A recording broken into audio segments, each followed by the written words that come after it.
estudio de sonido e imagen de Naciones Unidas aquí en Ginebra les transmite Juan Gasparini. Y hoy vamos a hacer una entrevista. Tenemos el honor y el placer de recibir a Calixto Ávila, que ha venido a Ginebra en representación de una ONG venezolana en vinculación con la presentación de un informe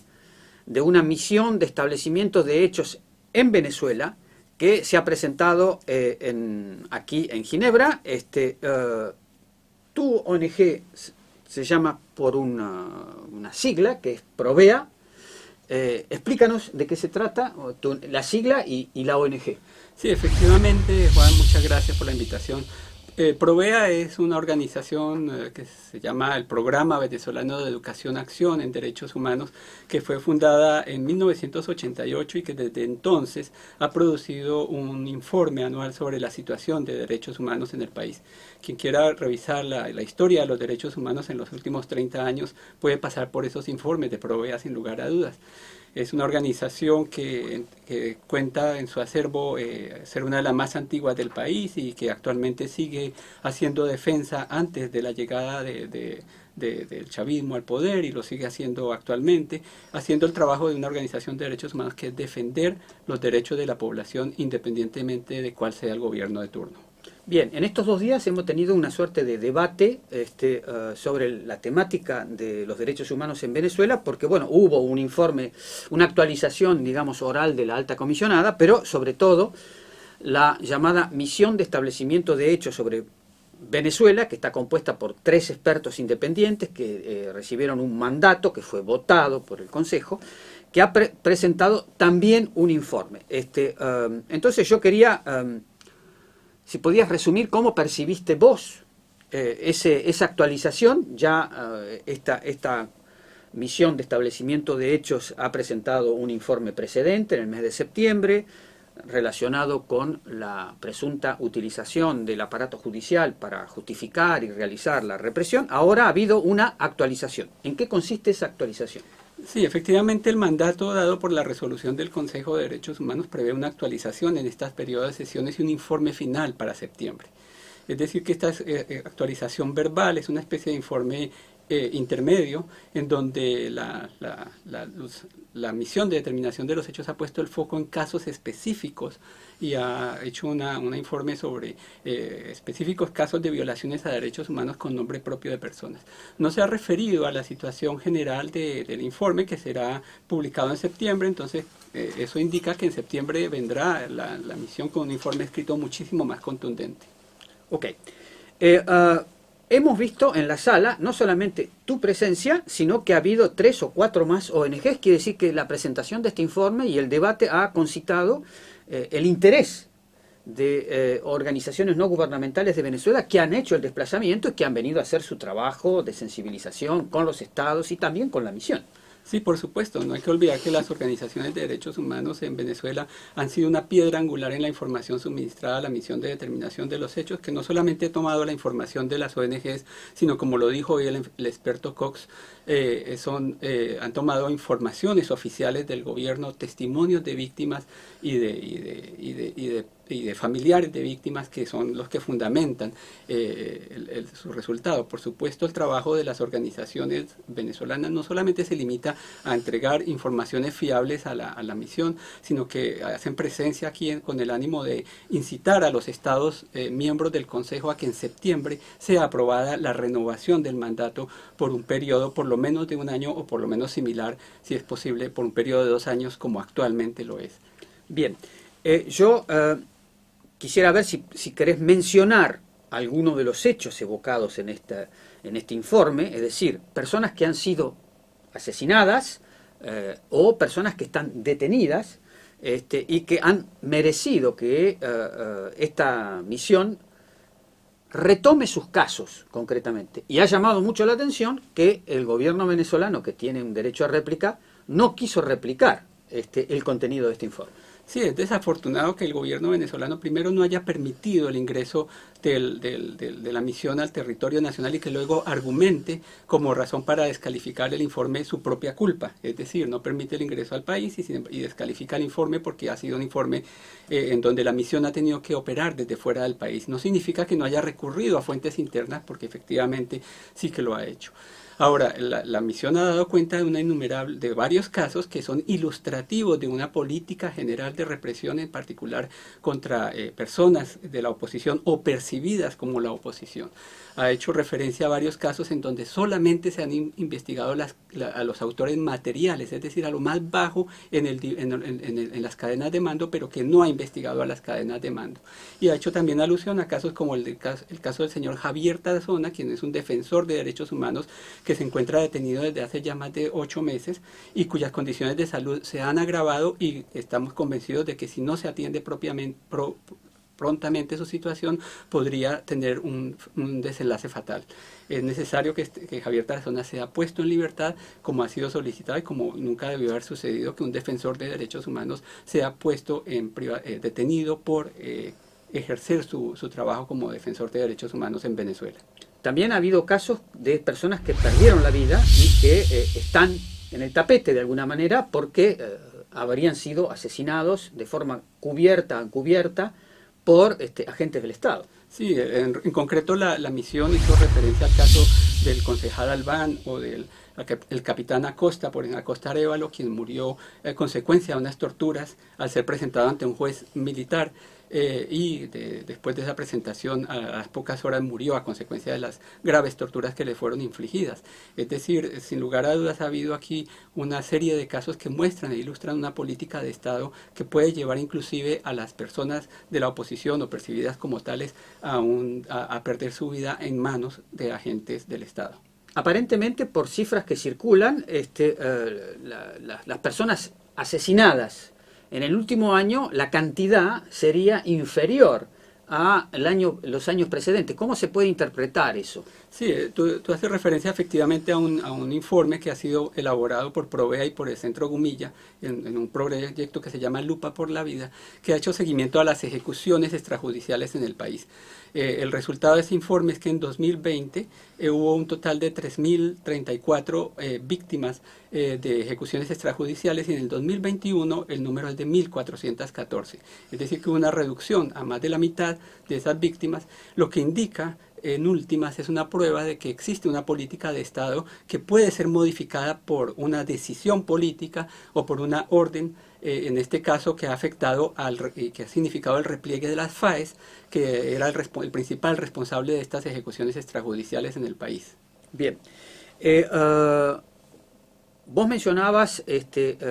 detectar, investigar la cadena de mandos en la Comisión de Violaciones de los Derechos Humanos, y ahí me quiero referir a otro capítulo que no está directamente vinculado con lo que se debate aquí en Ginebra, que es la Corte Penal Internacional, si bien la misión de establecimiento de hechos se refirió a que la Corte Penal Internacional tiene abierto una apertura de investigación, y yo quisiera que resumieras cómo fue posible eso, digamos.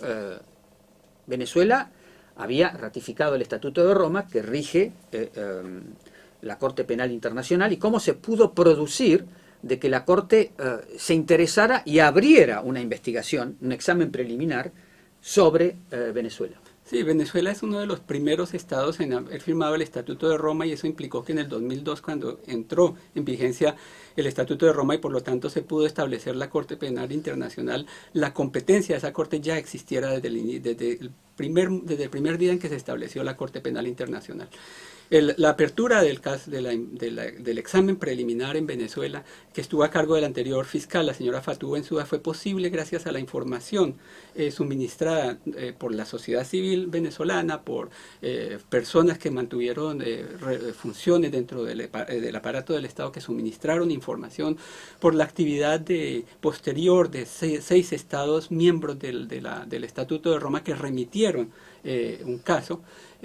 información sobre Venezuela, Venezuela y que dieron pie a que la señora Fatou Bensouda hiciera una excelente investigación que permitieron al fiscal entrante, solo 6 meses después de que el señor Karim Khan, solo 6 meses después de que asumió el cargo, le permitieron técnicamente, por el nivel de prueba y por los requisitos del Estatuto de Roma, abrir la primera investigación sobre crímenes contra la humanidad en la Corte Penal Internacional en las Américas. Ese es un hecho histórico que no es de poca monta. Bueno, y él viajó a fines del año pasado y notificó todo esto y tuvo un diálogo con el gobierno, particularmente con el presidente Nicolás Maduro, porque él mismo, Karim Khan, dijo que había mantenido alrededor de 10 horas de reunión con el presidente Maduro. Quiere decir que ahí hay ya un intercambio de información y de cómo va a ser el procedimiento. Y tengo entendido que este fiscal va a volver el mes próximo a Venezuela. Sí, efectivamente el fiscal ha anunciado su visita antes del 16 de abril, esperemos que se pueda concretar.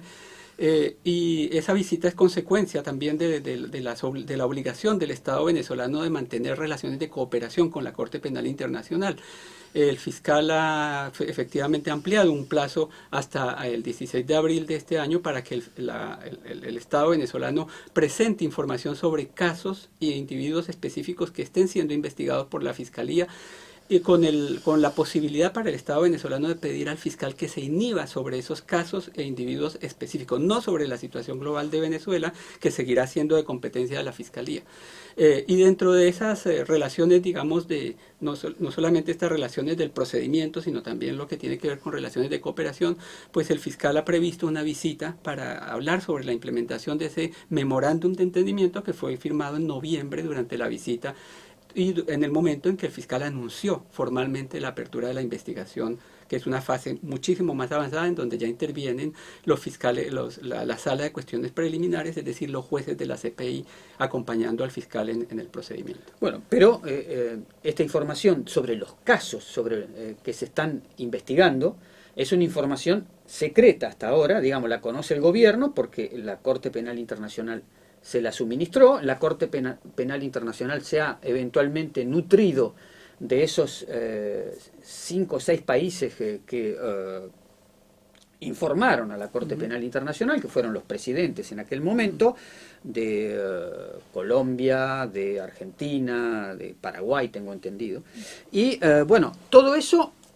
ha vuelto de algún modo a motivar la profundización del debate aquí dentro del Consejo de Derechos Humanos, y aquí hubo un debate sobre el discurso y la actualización oral presentada por la misión,